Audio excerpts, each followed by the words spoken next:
அன்பு உறவுகளுக்கு இனிய வணக்கங்கள். இன்றைய பதிவுல சிம்மராசி அன்பர்களுக்கு இந்த நவம்பர் மாதம் கிரக நிலைகள் உங்க வாழ்க்கையில மிகப்பெரிய நிறைய மாற்றங்களையும் திருப்பு முனைகளையும் ஏற்படுத்த காத்துட்டு இருக்கு. என்னென்ன மாற்றங்கள் உங்க வாழ்க்கையில ஏற்படுத்த போதுங்கிறத பாக்குறதுக்கு முன்னாடி கிரக நிலைகளின் சஞ்சாரங்களை தெரிஞ்சுக்கோங்க. இந்த மாதத்துல கடகராசியில குரு பகவான் உச்சபலம் பெற்ற நிலையில சஞ்சாரம் செய்யறார். சிம்மமனையில கேது பகவான் சஞ்சாரம் செய்யறார். கன்னியாமனையில சுக்கிரன் நீச்ச நிலையில சஞ்சாரம் செய்யறார். துலாம் ராசியில சூரியன் நீச்ச நிலையில சஞ்சாரம் செய்யறார். விருச்சகத்துல செவ்வாயும் புதனும் இணைந்த நிலையில சஞ்சாரம் செய்யறாங்க. கும்பமனையில ராகு பகவானும், மீன ராசியில சனி பகவான் வக்ரகதியிலையும் சஞ்சாரம் செய்யறாங்க. கிரக பெயர்ச்சியை பொறுத்த வரைக்கும் 5 முக்கியமான பெயர்ச்சிகள் இந்த மாதத்துல நிகழ இருக்கு.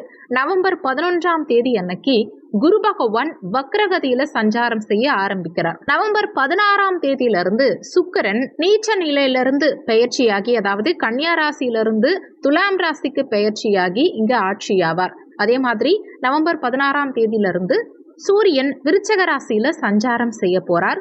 நவம்பர் 9ஆம் தேதியிலிருந்து புதன் வக்ரமாக போறார். நவம்பர் 29ஆம் தேதி வக்ர நிவர்த்தி ஆயிடுவார். நவம்பர் 27ஆம் தேதி மாத பிற்பாதியில சனி பகவான் வக்ர நிவர்த்தியாரார். இந்த கிரக நிலைகளின் சஞ்சாரங்களும் மாற்றங்களும் உங்க வாழ்க்கையில ஏற்படுத்த போற தாக்கங்கள் என்னங்கிறத இப்ப பார்க்கலாம். வீடியோவை பார்க்கறதுக்கு முன்னாடி நீங்க நம்ம சேனலுக்கு புதிய வியூவரா இருந்தா சப்ஸ்கிரைப் பட்டனையும் பக்கத்துல இருக்க ஆல் நோட்டிபிகேஷன் பெல் பட்டனையும் பிரஸ் பண்ணிக்கோங்க. சிம்மராசியை பொறுத்த வரைக்கும் மகம் 1, 2, 3, 4ஆம் பாதங்கள், பூரம் 1, 2, 3, 4ஆம் பாதங்கள், உத்திரம் 1ஆம் பாதத்தை உள்ளடக்கியது சிம்மராசி. சிம்மராசிக்கு அதிபதி சூரிய பகவான். இந்த மாதத்தை பொறுத்த வரைக்கும் சிம்மராசி என்பர்களுக்கு அஷ்டமத்து சனி திரும்பவும் ஆரம்பமாகிறார். அடுத்து குரு வக்ரமாறார். இந்த மாதம் முற்பாதி கொஞ்சம் டஃபா போற மாதிரி இருக்கும். முதல் 16 நாட்கள் கொஞ்சம் சுமாரா இருக்க மாதிரி இருக்கும். ஓவரா மென்டலி ப்ரெஷர் இருக்கிறது, அதிகமா யோசிக்கிறது, தெளிவான முடிவெடுக்க முடியல, குழப்பம் அதிகமா இருக்கு, பொருளாதார நெருக்கடி இருக்கு, பண தேவை அதிகமா இருக்கு, பணத்தை எப்படி சம்பாதிக்கிறதுன்னு தெரியல. இப்படி சிம்மராசி என்பர்களுக்கு கொஞ்சம் ப்ரெஷர்ஃபுல்லா போகும். ஆனா மாத பிற்பாதியில எல்லாமே ஓரளவுக்கு ஃபேவரா போக ஆரம்பிக்கும். ஒரு புரிதலுக்கு வந்துருவீங்க. மைண்டு கொஞ்சம் ரிலாக்ஸா இருக்கும். மாத முற்பாதியில எந்த ஒரு முக்கியமான முடிவுகளையும் எடுக்க வேண்டாம். ஆனா மாத பிற்பாதியில எதையும் தெளிவா முடிவெடுப்பீங்க. புதுசா கான்பிடென்ட் வரும், தைரியம் பிறக்கும். மாத முற்பாதியில 2ஆம் இடத்துல சுக்கிரன் நீச்சமா இருக்கார். முயற்சி ஸ்தானாதிபதி நீச்சமா இருக்கார். 16ஆம் தேதியிலிருந்து சுக்கிரன் 3ஆம் இடம் முயற்சி ஸ்தானத்துல ஆட்சி பலம் பெற்ற நிலையில சஞ்சாரம் செய்வார். அதனால இந்த மாத முற்பாதியில முதல் 16 நாட்களுக்கு தொழில், உத்தியோகம், பொருளாதாரம், குடும்பம் சார்ந்த விஷயம், பேச்சுவார்த்தை சார்ந்த விஷயம், இதுலலாம் கொஞ்சம் கவனமா இருக்கணும். புதன் 4ஆம் இடத்துல இருந்தாலும் வக்ரமாயிடுறார். அதுவும் கொஞ்சம் குற்றமான அமைப்பு தான். 2ஆம் இடத்து அதிபதி வக்ரமாவார் 9ஆம் தேதியிலிருந்து. அதனால தாயுடைய உடல் ஆரோக்கியம், மன ஆரோக்கியம், தாய் வழி உறவு, இது எல்லாத்துலேயுமே கொஞ்சம் கவனம் எடுத்துக்கணும். தந்தையுடைய உடல் ஆரோக்கியம், மன ஆரோக்கியம், இதுலேயும் கொஞ்சம் எக்ஸ்ட்ரா கேர் எடுத்துக்கிறது நல்லது. அதே சமயத்தில் தாய் தந்தையுடைய அரவணைப்பு, தாய் தந்தையுடைய சப்போர்ட் உங்களுக்கு இந்த காலகட்டத்தில் பரிபூர்ணமாக கிடைக்கும். ஏன்னா தாய் ஸ்தானாதிபதியும் தந்தை ஸ்தானாதிபதியுமான செவ்வாய் ஆட்சியாக இருக்கார். அதனால தாய் தந்தை உங்களுக்கு சப்போர்ட்டிவாக இருப்பாங்க, உங்களுக்கு நல்ல வழி காட்டுவாங்க, அவங்களால ஆதாயம் இருக்கும். ஆனால் அவங்களோட அடிக்கடி ஏதாவது கருத்து வேறுபாடுகள் ஏற்படுறதுக்கு வாய்ப்புகள் உண்டு. ஜென்மராசியில் இருக்கும் கேது பகவான் ஒரு மாதிரி சந்தேக உணர்வை ஏற்படுத்துவார், யோசனை அதிகமாக ஏற்படுத்துவார். மைண்டை ஃப்ரீயாக விடவே மாட்டார். ஏதாவது ஒரு விஷயத்தை யோசிச்சுட்டே இருக்க மாதிரி இருக்கும். எப்போவுமே ஸ்ட்ரெஸ் லெவல் கொஞ்சம் இருந்துக்கிட்டே இருக்கும். தூக்கமின்மைங்கிற பிரச்சனையை கொடுக்கும். ஒரு சிலருக்கு தூக்கம் வராது, தலைவலி சம்மந்தப்பட்ட பிரச்சனை இருக்கலாம், தலை சார்ந்த பிரச்சனை இருக்கலாம். அதனால் இந்த மாதத்தை பொறுத்த வரைக்கும் மாத முற்பாதியில் எல்லா விஷயங்கள்லையுமே கவனமாக நிதானமாக செயல்படுறது நல்லது. மாத பிற்பாதியை பொறுத்த வரைக்கும் அஷ்டம சனி உங்களுக்கு ஆரம்பமானாலுமே சூரியன் நல்ல நிலைக்கு வந்துடுவார். 4ஆம் இடத்துக்கு வந்துடுறார், கேந்திர ஸ்தானத்துக்கு வந்துடுறார். ஆனால் உங்க ராசி அதிபதியான சூரியனே நீச்ச நிலையில இருக்கிறதுனால மாத முற்பாதி கொஞ்சம் டஃபா தான் போகும். ஆனால் மாத பிற்பாதியில் புதுசாக ஒரு பாதை பிறக்கும், புதிய வாய்ப்புகள் கிடைக்கும். அதை யூஸ் பண்ணி அடுத்த கட்டத்தை நோக்கி நகருவீங்க. இது எல்லாமே 16ஆம் தேதிக்கு மேலே இருக்கும். பொருளாதார தேவைங்கிறது இந்த காலகட்டத்தில் சற்று அதிகமாகவே இருக்கும். பணம் வரதும் தெரியாது, போகிறதும் தெரியாது. அதே மாதிரி பண விரயமும் சற்று கூடுதலாகவே இருக்கும். தாறுமாறா செலவுகள் இருக்கும். 12ஆம் 12ஆம் இடத்துல குரு உச்சமாகி வக்கரமா இருக்கார். உச்சன் வக்கரமானால் நீச்சனை போல் வேலை செய்வான். அந்த விதத்துல குரு உங்களுக்கு கிட்டத்தட்ட நீச்ச நிலையில தான் வேலை செய்வார். செலவுக்கு பஞ்சமே இருக்காது. எப்படிதான் செலவாகுதுன்னே தெரியாது. அதிகமா செலவு இருக்கும். பொருளாதாரம் சார்ந்த விஷயங்கள்ல கொஞ்சம் எக்ஸ்ட்ரா கேரிங்கோட இருக்கணும். யாருக்கும் கடன் உதவி பண்ணி இந்த காலகட்டத்துல நீங்க மாட்டிக்காதீங்க. அதே மாதிரி கடன் வாங்கியும் மாட்டிக்காதீங்க. கடன் சார்ந்த விஷயங்களுக்குள்ள போகவே போகக்கூடாது. இந்த மாதத்துல பொருளாதார நெருக்கடியை கொடுத்து பணம் சார்ந்த யோசனைகள் அதிகமாக ஏற்படுத்தும்.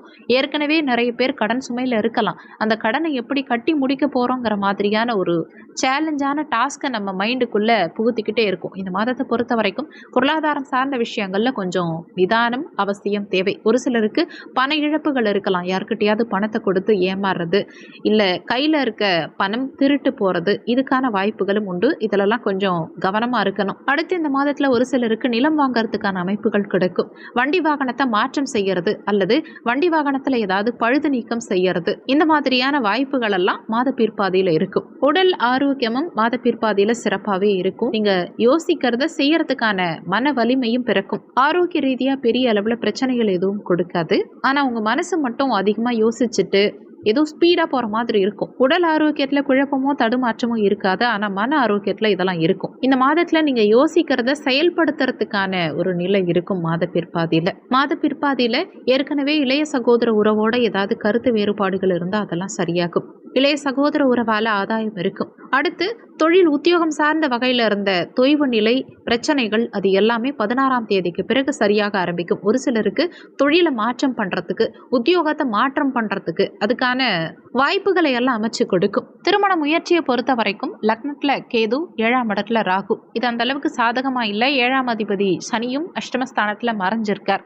குரு பலன் அந்த அளவுக்கு சிறப்பா இல்லை. குருவுமே கிட்டத்தட்ட நீச்ச அமைப்புல இருக்கிற நிலைதான். 12ஆம் இடத்துல உச்சமாகி வக்கரமாகி, அதனால இந்த மாதத்தை பொறுத்த வரைக்கும் திருமண முயற்சிகள் எல்லாம் கொஞ்சம் சுமாராக தான் இருக்கும். இப்போதைக்கு சற்று திருமண முயற்சியை ஒத்தி வைக்கிறது நல்லது. திருமண வாழ்க்கையில இருக்கவங்க உங்க வாழ்க்கை துணையோடைய உடல் ஆரோக்கியம், மன ஆரோக்கியம், உறவு நிலை இதிலெல்லாம் சகிப்புத்தன்மையும் அவங்க சார்ந்த விஷயத்துல கவனத்தோடையும் செயல்படணும். ஏன்னா செவ்வாயுடைய 4ஆம் பார்வை 7ஆம் இடத்துக்கு கிடைக்குது.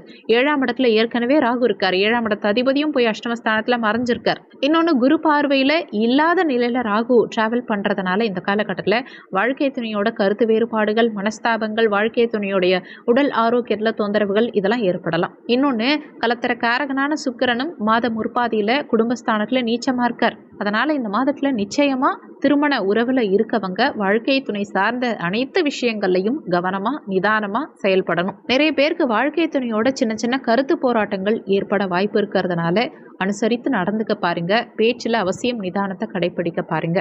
அடுத்து நண்பர்கள், நட்பு வட்டாரம், கூட்டு தொழில் செய்கிறவங்க இதிலெல்லாம் கூட நிதானத்தை கடைபிடிக்கணும்.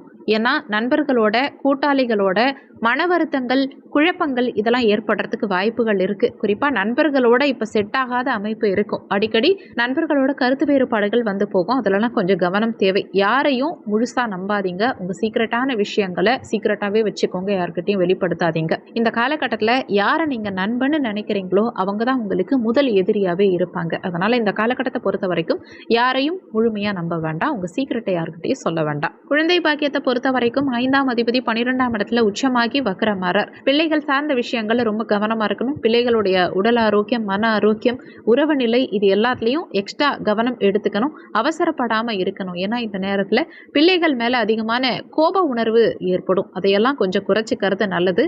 முக்கியமான விஷயம் என்னன்னா குழந்தை பாக்கியம் சார்ந்த விஷயங்கள்ல ஒரு சில தடை தாமதம் இருக்கும். ஒரு சிலருக்கு மருத்துவ செலவுகளுக்கு பிறகு, ஒரு சில தடை தாமதத்துக்கு பிறகு குழந்தை பாக்கியம் சார்ந்த வகையில சுப செய்திகள் கிடைக்கலாம். அதுவும் மாத முற்பாதியில அந்த அளவுக்கு சிறப்பா இல்லை. பிற்பாதி ஓரளவுக்கு சுப செய்தி கிடைக்கிறதுக்கான அறிகுறிகளை ஏற்படுத்தும். ஆனா 100% அது உங்களுக்கு ஃபேவரா இருக்கும்னு சொல்ற அளவுக்கு இல்லை. ஏன்னா குரு உங்களுக்கு மறைவு ஸ்தானத்துல அமர்ந்து உச்சமாகி வக்கரமாயிட்டார். அதனால டோட்டலா 0ங்கிற அமைப்புக்கு வந்துட்டார்.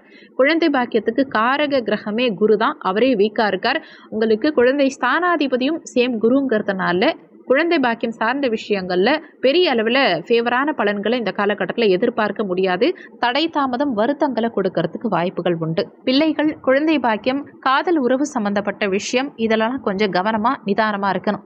காதல் உறவு சார்ந்த விஷயங்களை பொறுத்த வரைக்கும் இந்த மாதத்துல நிறைய தொந்தரவுகள் ஏற்படும். காதலர்களுக்கிடையே மனஸ்தாபங்கள் ஏற்படும். காதல் உறவுல சில குழப்பங்கள், மன வருத்தங்கள், தடுமாற்றங்கள் எல்லாம் இருக்கும். பேச்சுல நிதானத்தை கடைபிடிச்சு விட்டு கொடுத்து போனாலே பிரச்சனைகளுக்கு பெரிய அளவுல வேலை இருக்காது.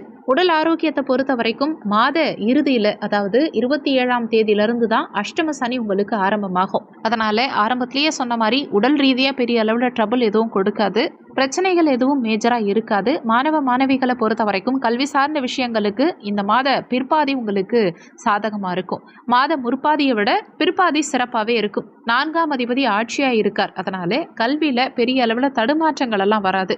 மாதம் முற்பாதியில் கொஞ்சம் ப்ரெஷராக இருக்க மாதிரி இருக்கும். படிப்பில் ஒரு இன்ட்ரெஸ்ட் இல்லாத மனநிலையை கொடுக்கும். படிக்கிறது சுமையாக இருக்க மாதிரி இருக்கும். ஃபோக்கஸ் இல்லாத மனநிலையை கொடுக்கும். கவனச்சிதறல் இந்த மாத முற்பாதியில் மாணவர்களுக்கு இருக்கும். ஆனால் மாத பிற்பாதியில் அதெல்லாம் சரியாயிடும். ஓவராலாக நவம்பர் மாதத்தை பொறுத்த வரைக்கும் முதல் பாதியை விட 2ஆம் பாதி உங்களுக்கு சிறப்பாகவே இருக்கும். ஒன்றும் பிரச்சனைக்கெல்லாம் வேலை இல்லை.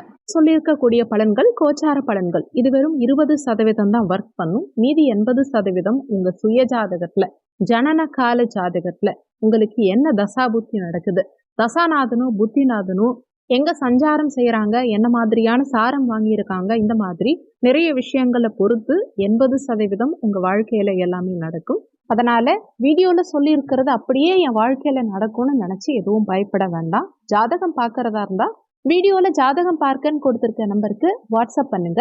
இந்த வீடியோல உங்களுக்கு ஏதாவது சந்தேகம் இருந்தா கீழே இருக்க கமெண்ட் செக்ஷன்ல சொல்லுங்க.